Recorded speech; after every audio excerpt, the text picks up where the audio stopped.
Hi students, today we are going to discussing about the warning and prediction of various disasters. So let's see the first one. So here we are going to discussing about the terms like prediction and warning. So the word prediction is hybrid of words which include the pre, that is before, and dicere, which means to say.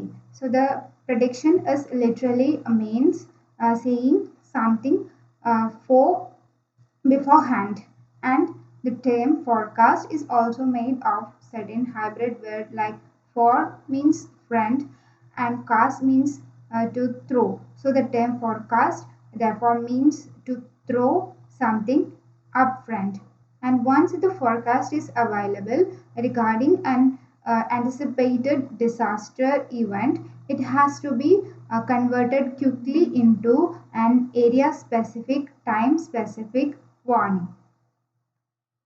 So, if you take the difference between prediction and forecast in the context of a certain natural hazard like earthquake, the prediction means what we make is actually a binary statement, and from which that binary statement will get a single outcome. So whether earthquake will occur or it will not occur, such kind of binary statements are basically comes under this prediction. And forecast is likely the probability of an earthquake or a disaster event at a specific location with a certain specified magnitude and in a particular window of the strike time. So such forecasts are usually based on the projections of the past into the future through in-depth and analysis of the available data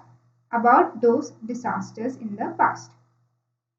And if you take the predictability, the key to understand its nature and thereby to assess the chances of its occurrence and the vary of the event is basically called the predictability. So for man-made disasters, it is actually the human error or mechanically fault or organizational failure, and that is responsible for those kind of man-made disasters. So therefore, there is no concept of predictability in the case of such man-made disasters. And mock drills, regular inspections, and updating of the precautionary measures that takes place of predictability and forecasting the and warning in the case of man-made disasters. These are some terms or some measures that we are taking in terms of prediction. And if you take the forecasting for natural disasters that have the fair amount of predictability. So the forecasting is the next step after the predictability of a particular disastrous event in the case of in disaster management. And forecasting has to be based on the sound scientific principles as well as the operationally proven techniques, and it has to be done by an authorized agency or by an individual. And in order to be effective, the forecast has to be clearly worded, and it should be transmitted quickly to the end user. So we take the predictability of floods and droughts. Both the floods and droughts are the manifestation of the same weather element, that is our water. So the predictability of floods and droughts in fact means the predictability of the water, that is whether it is a rain and or runoff. And the predictability of floods and droughts which depends heavily on the predictability of monsoon rains in a particular area. So we take the other aspects of this predictability of floods and like the repeated occurrence of heavy rainfall over an area which already soaked with rain will certainly give the floods. as well as the excess water in the river due to the heavy rains in the upper regime or upper regions of a particular river, that will create the downstream kind of flood, and absence or lack of drainage in any area, that will also create the flooding over there. So similarly, repeated seasons of the scanty rainfall will lead to the drought conditions. So if you take the predictability of floods and droughts, which basically hinges on the predictability of rainfall, there is the predictability of monsoon, and whether the earlier rainfall in the area is being frequent or infrequent, and whether any river flowing through an area is bringing excess of water from the upstream regions, and whether there is a drainage problem which resulting in accumulation of water in the area. So another type of predictability in the disasters like the landslides, avalanches, and forest fire.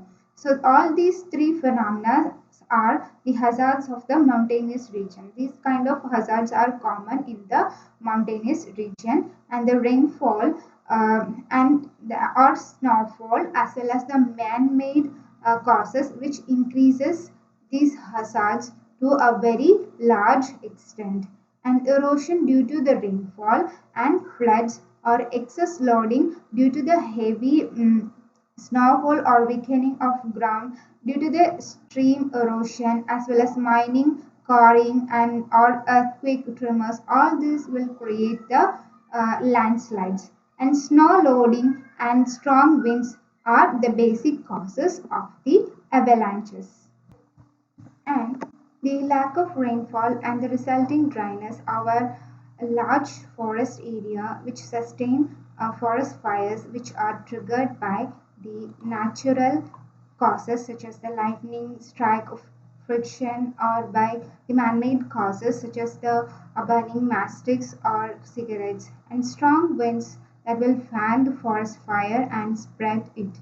So in the case of these disasters, the rain, snow, and dryness and winds, which all are predictable, but the erosion and excess of loading and man-made causes, and all these are unpredictable things. So if we take the overall predictability of landslides, avalanches, and forest fire, which are comparatively less than that of the floods as well as droughts.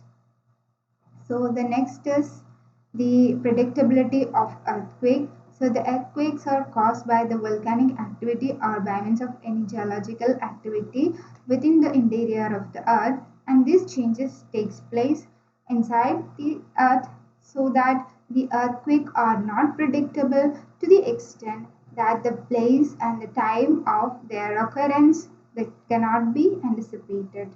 So the general areas where the earthquake activity occurs are known on a statistical basis, and it is possible to indicate that a major earthquake could perhaps occur sometime somewhere within a large region. So next is our predictability of cyclones.